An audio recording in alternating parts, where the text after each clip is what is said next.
other numbers like current account, see how they fared, because I've been watching these numbers a long time. I don't think I've ever seen the trade deficit cut in half in 1 month. Not bad. Right? Not bad. Come on, guys.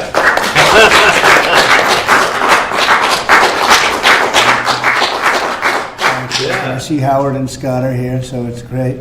You guys want to stand over here? You might as well. You're the ones that help produce those numbers, and it'll only get better. The tariffs are so important, and that's why we were so happy with the decision yesterday where the tariffs continue, because without the tariffs, our nation would be imperiled. We would really be imperiled. I think I can say that with great surety, Scott and Howard. And so we were very happy to get that decision, that big decision yesterday.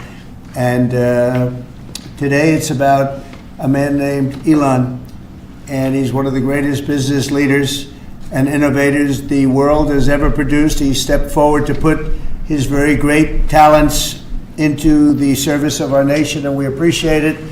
And I just want to say that Elon has worked tirelessly helping lead the most sweeping and consequential government reform program in generations. And you know the kinds of things that he's found and his people have found. He's brought a group of very smart people in, and they found things that are pretty unbelievable. I have to say that the numbers that we're talking about are substantial, but they're going to be very much more substantial with time.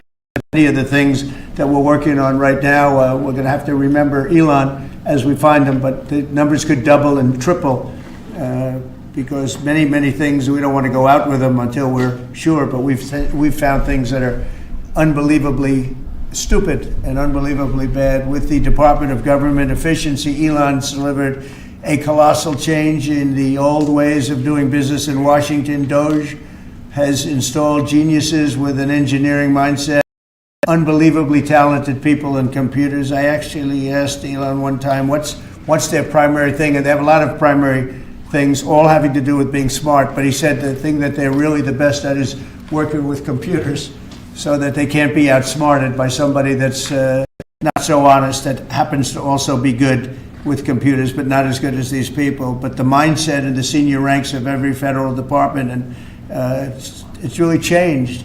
And with Elon's guidance, they're helping to detect fraud/waste and modernize broken and outdated systems. So as you know, we're talking about various systems and changing systems. And, you know, sadly, it takes a long time to do that.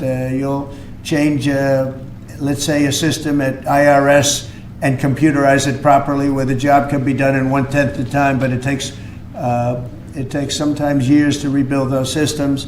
But we've started, in many cases we've started. I will say that this has less, but the air traffic control systems, we're bidding out to the best companies in the world, those systems right now. They were what the previous administration was horrible what they did. They spent billions and billions of dollars, and in the end it didn't even come close to working. They tried to hook up wire to copper, and it can't be done. And they just spent billions of dollars and just wasted money. Actually made the system much worse. So we're going to get a brand new modern system. Congress is working with us on that, and we're going to get it done as quickly as we can. But it's in the works, and once it's done, it'll be good for 30 years.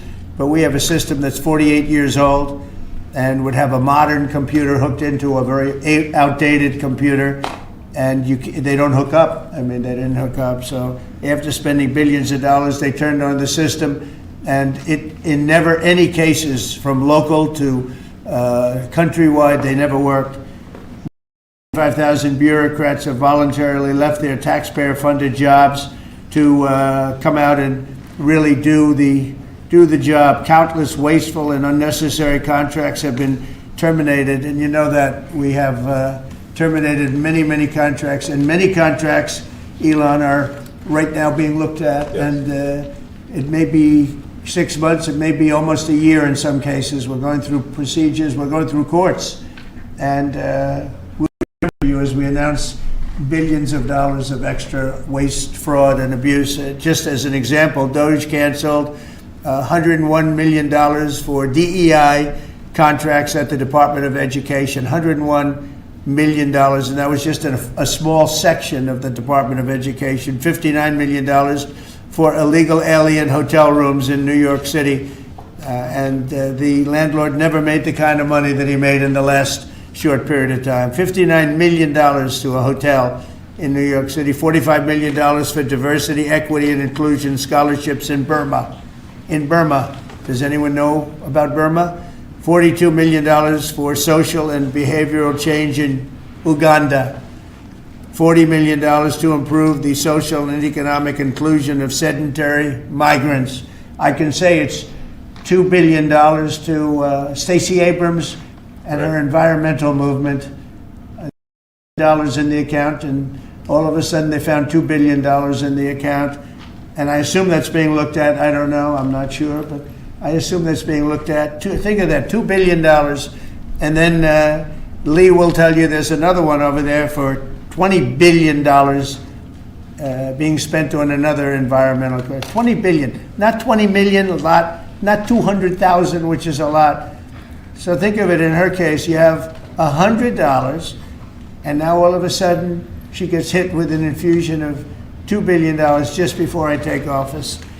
$20 million for Arab Sesame Street in the Middle East. Nobody knows what that's all about. Nobody's been able to find it. $8 million for mice transgender. So they spend $8 million on making mice transgender. And those are better than many of the others. I could sit here all day and read things just like that, but we have other things to do. So it's much, much more than just that. We're totally committed to making the DOGE cuts permanent and stopping much more of the waste in the months to come. We want to get our great, big, beautiful bill finished and done. After that, we put some of this into the bill, but most of it's going to come later. We're going to have it cauterized by Congress, affirmed by Congress. In some cases, we'll make cuts. In some cases, we'll just use it in a different layer, save the money, but it's hundreds of billions of dollars. DOGE has also fully modernized the federal retirement process and continues to work very hard on the IRS modernization, but we're taking that over with DOGE. Many of the DOGE people, Elon, are staying behind too, so they're not leaving. And Elon's really not leaving. He's going to be back and forth, I think. I have a feeling.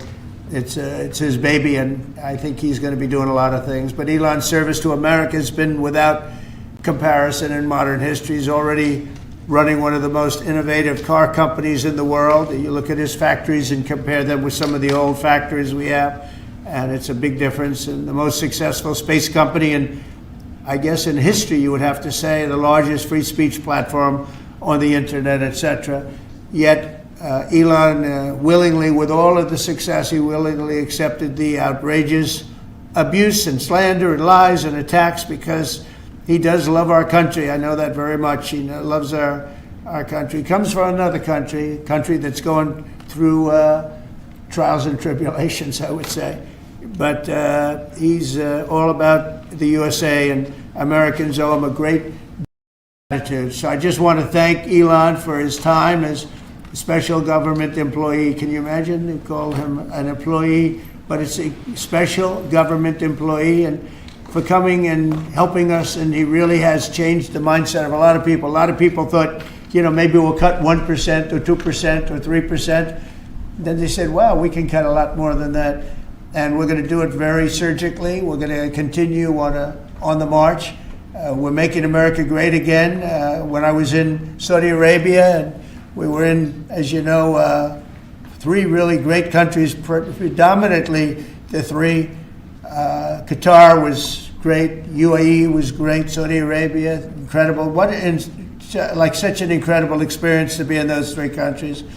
But the Crown Prince of Saudi Arabia, and I must tell you, the great leaders of the other two that we just mentioned, they all said the same thing, that the United States is the hottest country right now anywhere in the world.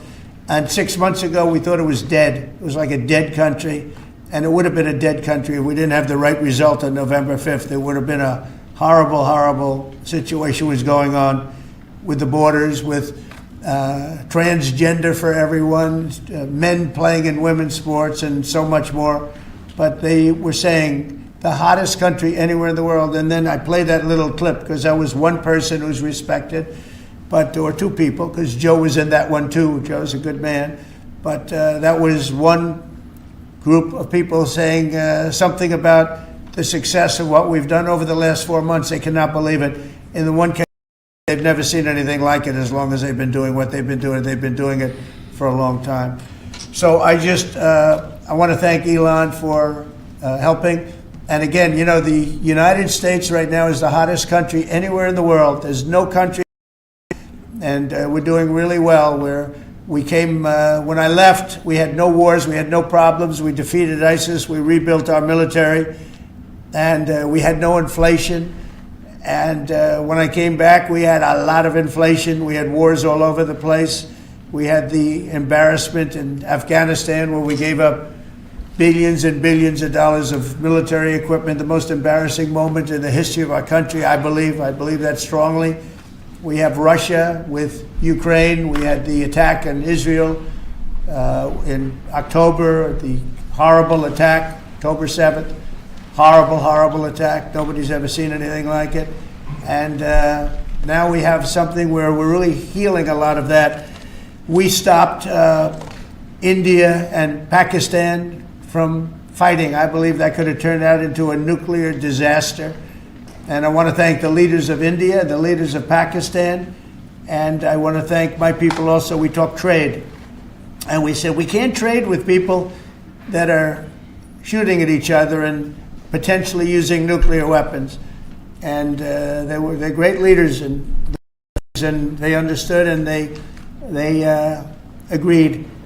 And that all stopped, and we're stopping others from fighting also, because ultimately we can fight better than anybody. We have the greatest military in the world. We have the greatest leaders in the world. We put one of them in charge of the Joint Chiefs of Staff, as you know, General Raisin Kane. And we wiped out ISIS, completely wiped out ISIS in 3 weeks. They said it would take 5 years, and we did it in 3 weeks. And that's the way it is, but we don't want to have to use our military. We want to be peace through strength when we can, and that's the way we're going to have it. So I just want to thank Elon and all of his people. Most of those people are staying, almost all of them are staying, and they're going to be with us.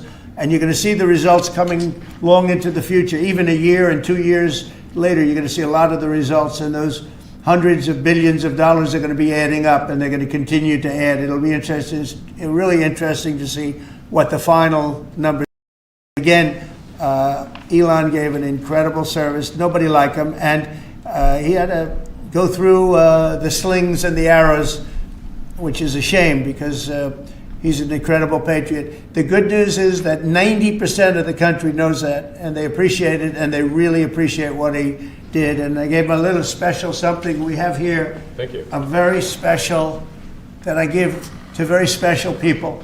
I have given it to some, but it goes to very special people, and I thought I'd give it to Elon as a presentation from our country. Thank you. Thank you, Elon. Thank you. Take care of yourself. Thank you. You see the lock. The lock on this is amazing. That's right. A large lot. Well, let me say perhaps a few words that this is not the end of DOGE, but really the beginning.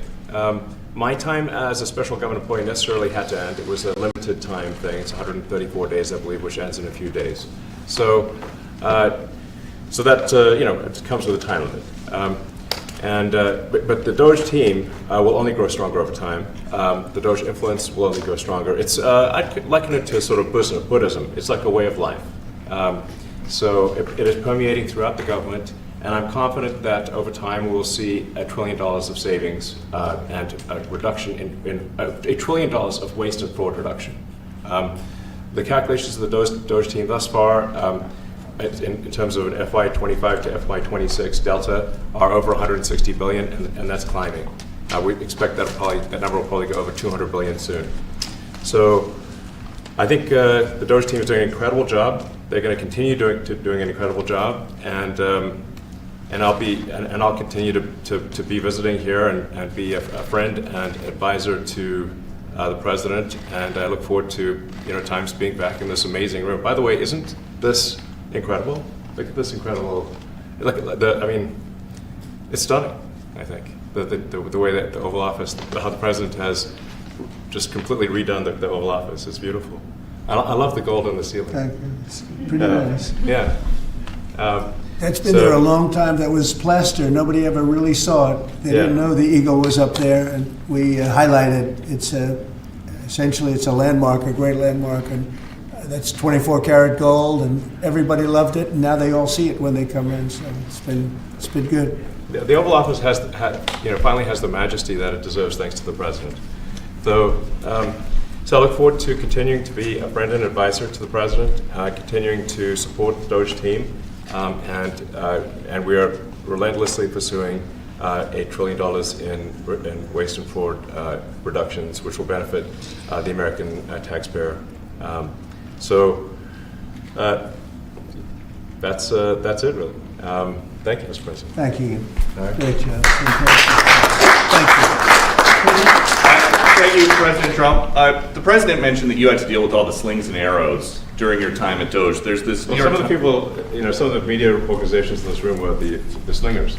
Well, so there is a New York Times report today that accuses you of blurring the line between. Is the New York Times, is that the same publication that got a Pulitzer Prize for false reporting on the Russiagate? Is it the same organization? I got to check my Pulitzer. My Pulitzer I think counter. it is. It is. I think the judge just ruled against the New York Times for their lies about the Russiagate hoax, and that they might have to give back that Pulitzer Prize. That New York Times. Let's move on. Okay, then Next President question. Trump. I got one for President Trump. President Trump, Biden aides who used to work here are in talks with Republicans in Congress to go and testify about what they did or didn't do to possibly conceal President Biden's decline. Do you think that Dr. Jill Biden should also have to come in and testify about what she did or didn't do?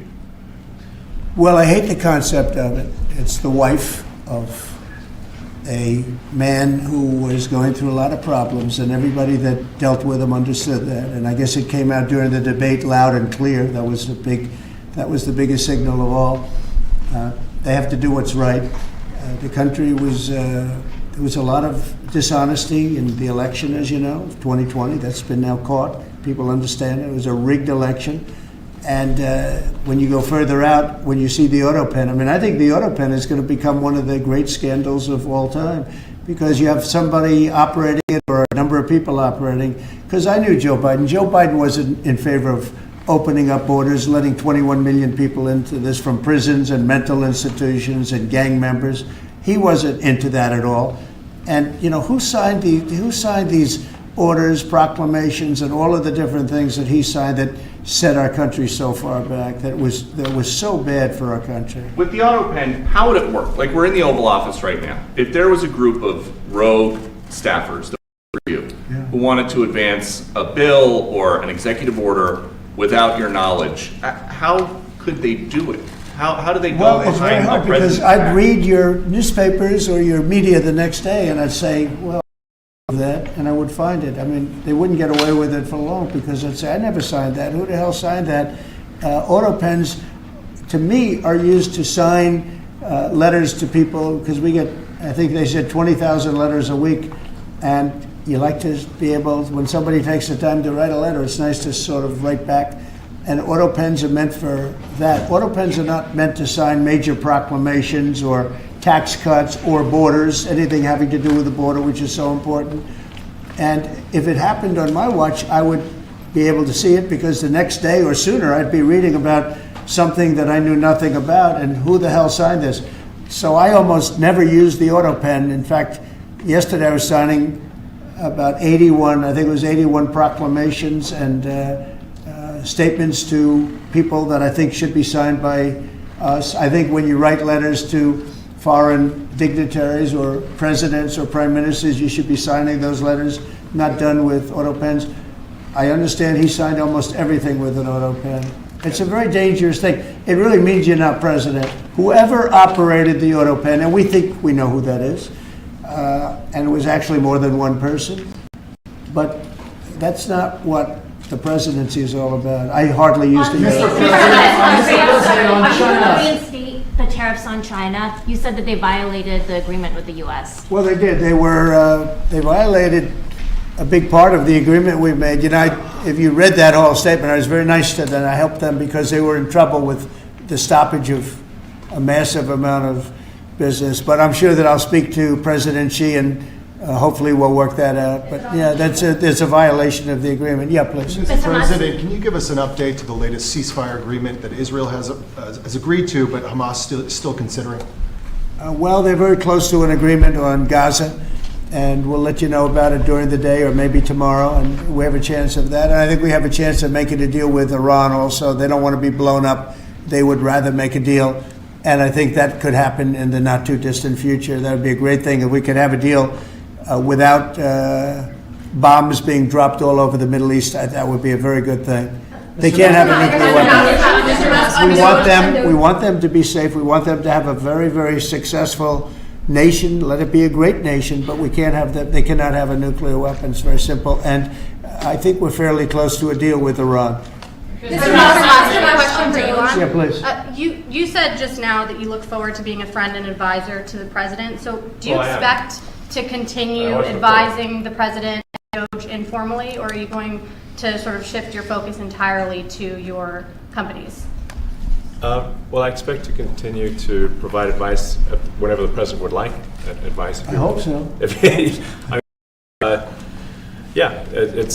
expect to remain a friend and an advisor, and certainly if there's anything the president wants me to do, I'm at the president's service. Mr. Musk, on DOGE, you said that there was $1 trillion promise for cuts. We do expect over time to achieve the $1 trillion. But what have you found in your time here was the biggest roadblock to getting those cuts? Was it the cabinet, or was it Congress, or something else? What was the biggest roadblock from your work? It's mostly just a lot of hard work. It's really not any one person or Congress. It's going through really millions of line items and saying just each one of them makes sense or does not make sense.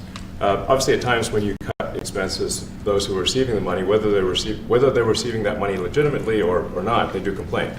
And you're not going to hear someone confessing that they received money inappropriately. Never. They're going to always say that they received money appropriately for an important cause. Naturally, that's what you'd expect. So we just have to.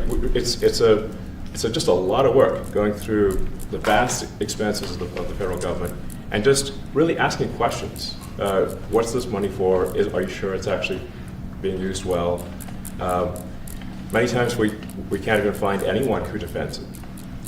So for a lot of the expenses, there's actually no defender at all. And then we have to just work through the process of stopping the spending, where there's often literally no defender. Nobody even knows why the money's being spent. It's truly absurd. I mean, we find situations where there are millions of software licenses with 0 people using them. 0. Exactly. This is the quizzical expression. You're like, surely, if there's millions of software licenses, someone should be using them. No, and then we've got to go through the process of saying, okay, look, if no one's using the software, we can terminate this software license agreement. That's everywhere in the government, by the way. Mr. Musk, what do you think would be easier, colonizing Mars or making the government efficient? It's a tough call, but I think colonizing Mars and making life multi-planetary is harder. And as I said, we do expect to achieve over time the $1 trillion of savings. We can't do it in like a few months, but if you say by the official end of DOGE, which the president may choose to extend, is the middle of next year. Say by the middle of next year, with the support of the president and Congress, could we achieve $1 trillion of savings? I think so. We're on track to do so. Do you have faith that Congress is going to? Thank you, Mr. President. You had mentioned earlier in the week that DOGE had become a whipping boy, and as the president mentioned, you went through a lot to go through this process. Yeah. Was it worth it for you, and what would you change? Yes, so what we found was happening was that if there were any cuts anywhere, then people would assume that was done by DOGE. And so we became like essentially the DOGE boogeyman, where if any cut anywhere would be ascribed to DOGE. A friend of mine's daughter, who's at law school at Georgetown, thought that DOGE had cut the Senate internships the legal internships for the Senate, and we have nothing to do with that. So if they have been cut, it's not to do with us. Just as an example. So it just became a bit ridiculous where any cut anywhere was somehow DOGE, including things that made no sense, and we would agree made no sense. There are many things that occur in the government because it's the banal evil of bureaucracy. It's sort of the frankly largely uncaring nature of bureaucracy. It's as the great Milton Friedman said, money is spent most poorly when it is someone else's money being spent on people you don't know, and that's how federal spending is. And then you can't blame the individuals because the way the government works is complaint minimization. So when you do try to, when someone within the government tries to stop that money being spent, there's usually someone that complains, and then their manager will say it's not worth the trouble, just pay it anyway. That happens over and over again. So was it Mr. worth it? I think it was an Yeah. important thing. I think it was a necessary thing, and I think it will have a good effect in the future. Thank you, President Trump. Peter. This week, there was a plane that showed the First Lady of France slapping her husband, Emmanuel Macron. Do you have any world leader to world leader marital advice on those phones? Make sure the door remains closed. That was not good. That was not good. No, I spoke to him, and he's fine too. They're fine. They're two really good people. I know them very well, and I don't know what that was all about, but I know them very well, and they're fine. What do you think about this Democratic Party plan to avoid being swept in every battleground state again by spending $20 million to study how to speak to American men? Well, they spent 2.8 billion. We spent 1.5. We spent much less. We spent about half of what they spent, and at the end they were $28 million short. They had to be. They spent 2.8 billion. It's a lot, but they couldn't get 28 million at the end, and now they want to spend. I read that they want to spend money to learn how to talk. That's fake. You don't want to be fake. You shouldn't have to hire consultants to say what America needs, because then the consultants should be running the deal, not them. But I read that they want to spend a lot of money in each state. So we won all 7 swing states, 7 out of 7. We won a lot more than that. We won the popular vote. We won everything, and they want to spend money to find out what they did wrong.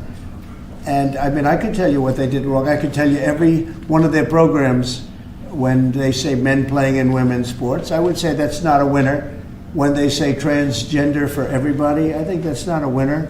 When they say open borders so the entire world population of criminals can pour into our country, I don't think that's a winner. I mean, I just gave them that for free, but I don't know if they'll change their ways. I see them all the time. I see people that I know in Congress, Democrats, they're trying to justify some of the things I just said. You can't justify them. I always hear they're 80-20 issues. I say they're 97-3. They might be 99-1. They're not 80-20. They wish they were 80-20. And they're wasting a lot of money if they're going to continue with that nonsense. And this one's a little bit more of a page 6 question, but back when you hosted The Apprentice, you mentioned once in 2012 that Diddy was a good friend of yours back then. He has since found himself in some very serious legal trouble. Yeah, that's true. Would you ever consider pardoning him? Well, nobody's asked. You had to be the one to ask, Peter, but nobody's asked. But I know people are thinking about it. I know they're thinking about it. I think some people have been very close to asking. First of all, I'd look at what's happening, and I haven't been watching it too closely, although it's certainly getting a lot of coverage. I haven't spoken to him in years. He used to really like me a lot, but I think when I ran for politics, that relationship busted up. From what I read, I don't know. He didn't tell me that, but I'd read some little bit nasty statements in the paper all of a sudden. It's different. You become a much different person when you run for politics and you do what's right. I could do other things, and I'm sure he'd like me, and I'm sure other people would like me, but it wouldn't be as good for our country. As we said, our country's doing really well because of what we're doing. So it's not a popularity contest. So I don't know. I would certainly look at the facts. If I think somebody was mistreated, whether they like me or don't like me, it wouldn't have any impact on me. Mr. President, on the big beautiful bill, would you like to see the Senate build in some support for your tariffs on the big beautiful bill, or should that be a standalone bill? I have great support on the tariffs. I mean, I was so honored that we got that ridiculous stay lifted, because that would have taken away presidential power. It would have taken away everything that was granted by the founders. It would have been a terrible thing. And it would have, most importantly, would have left us vulnerable. We have a lot of countries that use tariffs on us and use them viciously, actually, viciously.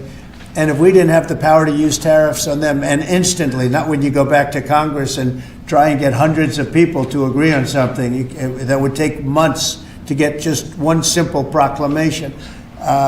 If we didn't have the power to counteract their powers, you wouldn't have a country left. We have to act fast. We have to be fast and nimble, as they say. And that was a really great moment, I think, yesterday when that stay was lifted. And hopefully now we'll go to court and just win that battle. Because if we don't have the power to do what they're doing to us, we are going to be a great nation no longer.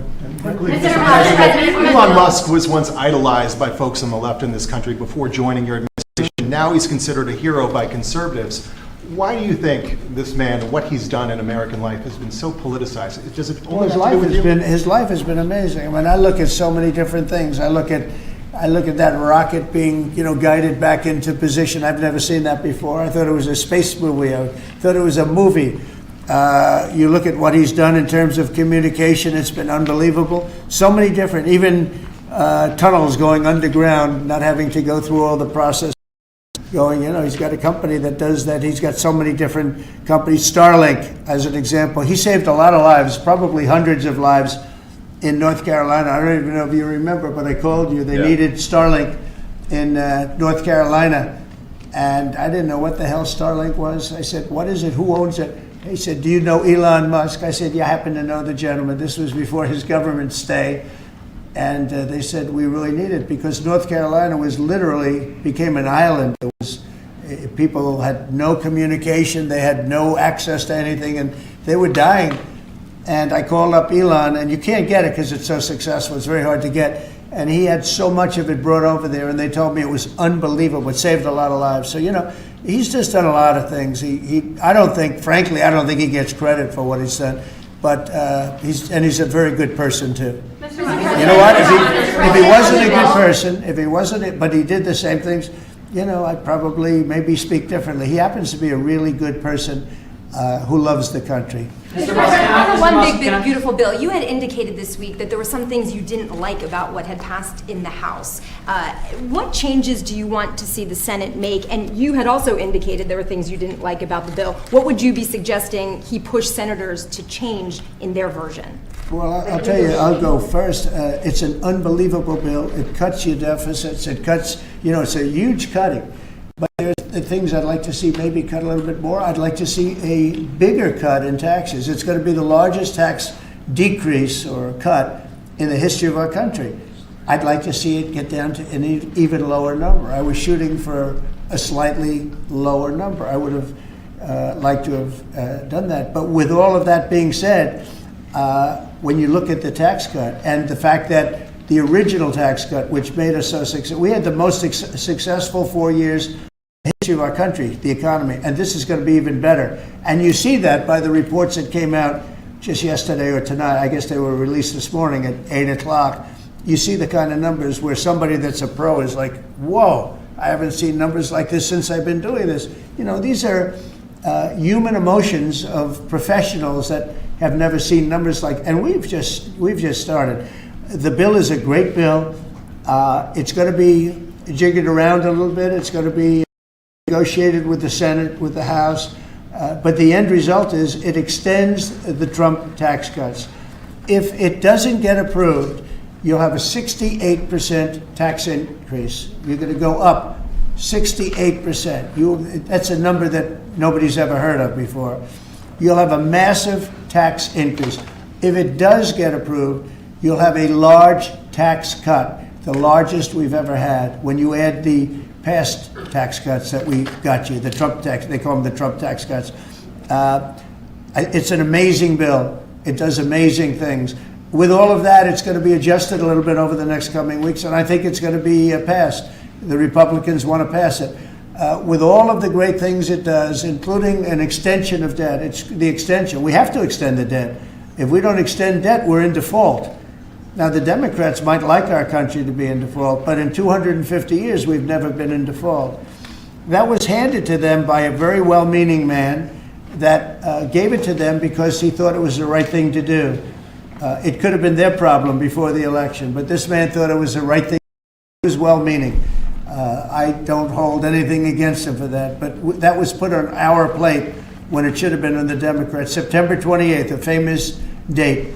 It should have been taken care of by the Democrats, but this person, a man of power, gave it to us so that in June that comes due. Well, we have to take care of that, because if we don't take care of it, we have a country in default, and we don't ever want to have a country in default. You know, I'll tell you, a certain senator, Elizabeth Warren, said that she would never, ever allow a default on our debt. She would never let it happen, and she would like to get rid of the debt ceiling, what's called the debt ceiling. I call it the debt extension because we really need an extension, that she'd like to see that gotten rid of. And there are many people that agree. Many Democrats agree with that. But we gave that through, and you know, I don't want to say an error. He did it well-meaning. They gave that to us. It was a Democrat problem just before the election. Would have had a huge impact on the election. And to our benefit, we won anyway, but to our benefit. But felt that really for the good of the country, we should extend that. But Elizabeth Warren and various other people would like to see that. Her whole career, she wanted to see it terminated, gotten rid of, not being voted on every 5 years or 10 years. And the reason was because it's so catastrophic for our country. And I always agreed with her. That was one thing I agreed with her on. Now, I haven't spoken to her, but I would say that if you asked her that question now, she'd say, no, it's their problem. But it's a very unfortunate situation. It's a very unfair situation.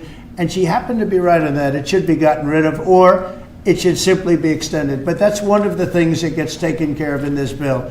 That automatically gets extended for a 4-year period, and it should be. But I agree with Elizabeth Warren on that. I think you should get rid of it. It's too catastrophic. Yeah, please, go ahead. What message do you like to send to international students? Are they still welcomed to study in the United States? And one question, Mr. Musk. The students? Well, we want to have great students here. We just don't want students that are causing trouble. We want to have students. I want to have foreign students. I think Harvard, you know, it's close to 31%. That's a lot. Our country's given $5 billion plus to Harvard over a short period of time. Nobody knew that. We found that out. I wouldn't say that was a DOGE thing, but we found that out over a period of time. That was sort of a Trump thing. We ended up in litigation for other reasons because they're very anti. And in finding out and in going through the books, we found out that the country gave them $5 billion plus, much more than that, actually. Having it out with them, and let's see what happens. I think we have a very good, well, it's a very sad case. It's a case we win. We can't lose that case because we have the right to make grants. We're not going to make any grants like that. But I don't think Harvard's been acting very nicely. I think Columbia wants to get the problem. They've acted very well. And there are other institutions, too, that are acting, but Harvard's trying to be a big shot. And all that happens is every 3 days we find another $100 million that was given. 2 days ago we found $200 million more. The money's given to them like gravy. I'd like to see the money go to trade schools where people learn how to fix motors and engines, where people learn how to build rocket ships, because you know somebody has to build those rocket ships. Yeah. And I'd like to see a trade school set up because you could take $5 billion plus hundreds of billions more, which is what's spent, and you could have the greatest trade school system anywhere in the world. And that's what we need to build his rockets and robots and things that he's doing, and to build lots of other things. And, you know, I went to school with people. In some cases, they weren't good students, but they could fix the engine of a car better than anybody I've ever seen. They could take it apart blindfolded. They had an ability at that. And they did very well. They made a lot of money. You know, it's a very skilled job. It's great. But I'd like to see a lot of money going into trade schools. I've always felt that. And we probably found our pot of gold, and that's what's been wasted at places like Harvard. And the money's been wasted. Yeah, please. Yeah, well, I wanted to ask quickly, Mr. Musk, is your eye okay? What happened to your eye? I noticed there's a bruise there. Well, it wasn't. I wasn't anywhere near France, so. What does that mean? No, I didn't notice his eye. First lady of France. Getting slapped. You know. I didn't notice. Yeah, no, I was just horsing around with little X, and I said, "Go ahead, punch me in the face," and he did. Turns out, even a 5-year-old punching you in the face actually does. That was X that did? Yeah. X could do it. If you knew X, I saw his mom right now. But I didn't really feel much at the time, and then I guess it bruises up. But I was just horsing around with the kids. I didn't basically. notice it actually. President Trump, I got one. I know that you try to stay pretty neutral because not your war, but And by the way, not my war. I just want to solve the problem for people. This was not a war that was going to happen if I were president. Right, and so not your war, but as you try to fix it, and as you survey this hellscape of the Ukrainian front lines, It's horrible. and you and your team deal with a very stubborn Vladimir Putin. Yeah. Do you And Zelensky. Yeah. But do you look at this Very conflict stubborn Zelensky too. any differently now? Like, do you look at this and see Putin as the good guy or the bad guy? So I've known him very well, and I went through a lot of things with him because Russia was, the Russia hoax turned out to be a total hoax. New York Times, they got a Pulitzer Prize. They have to give back the Pulitzer Prize. That's my lawsuit, and they're doing very poorly in that lawsuit. But they wrote stories about how it was true and it was false, and a lot of Washington Post also. I have gotten to see things that I was very surprised at. Rockets being shot into cities like Kiev during a negotiation that I felt was maybe very close to ending.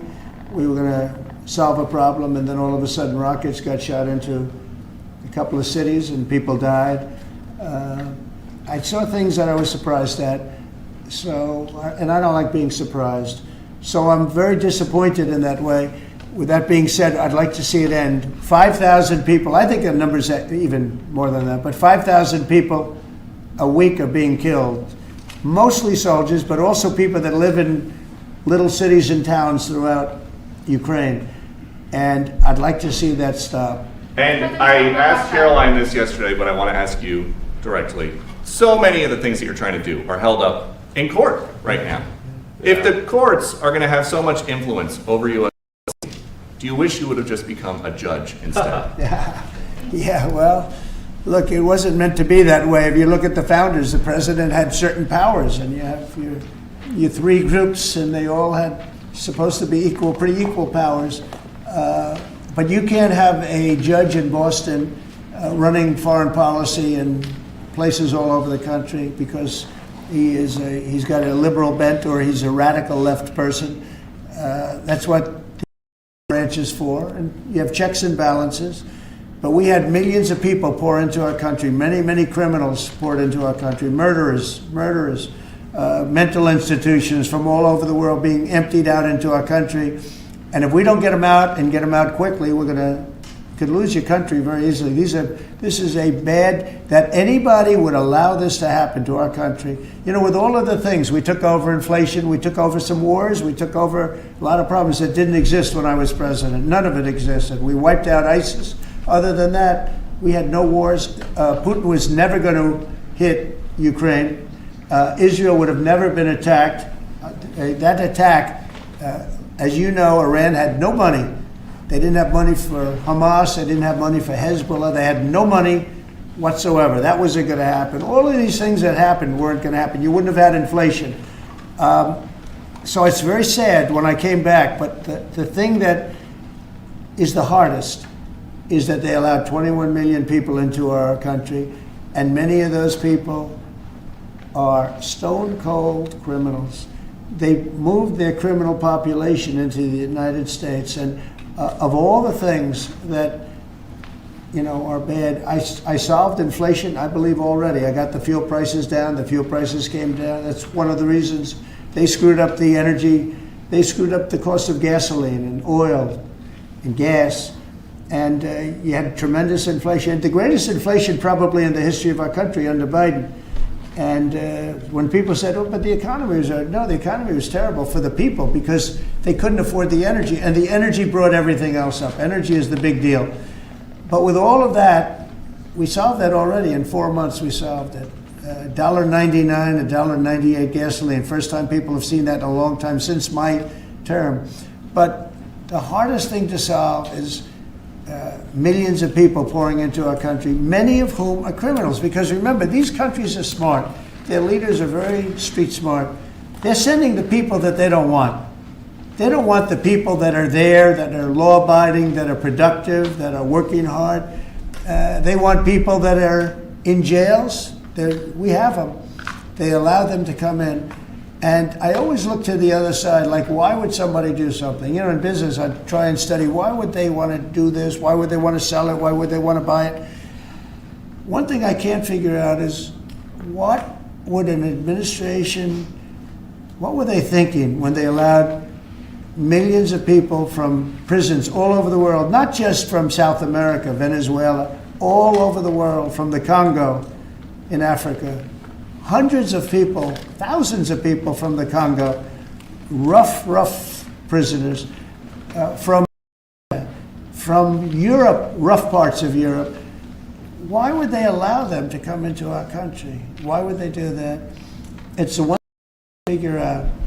And I don't believe it was Joe Biden. I really don't. I mean, look, he's been a sort of a moderate person over his lifetime, not a smart person, but a somewhat vicious person, I will say.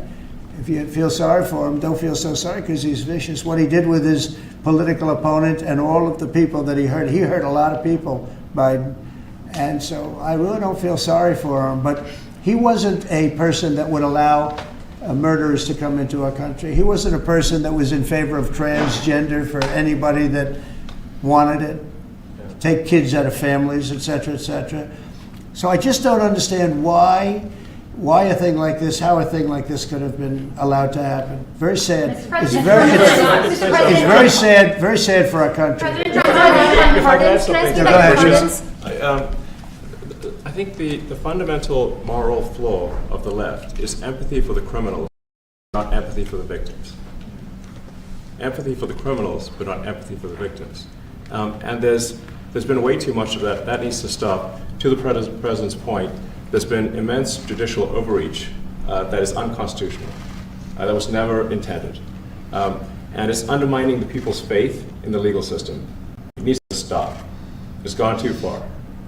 Mr. Musk, just today, we had, just a couple of hours ago, we had a great decision from the Supreme Court, thank goodness, that was very important. We had two important decisions yesterday on the tariffs, because again, we have to be able to fight a fair fight with other countries. Howard, would you say we have to be able to use tariffs to fight people that use tariffs on us? I mean, if we didn't have that power of tariffs, we would economically be destroyed as a country, because they will destroy us. Other countries will destroy us with unchecked tariffs. We can check them when we have the use. They tried to take that power away from us. And if you take that power away, we're not going to have a country. We won't have an economically viable country.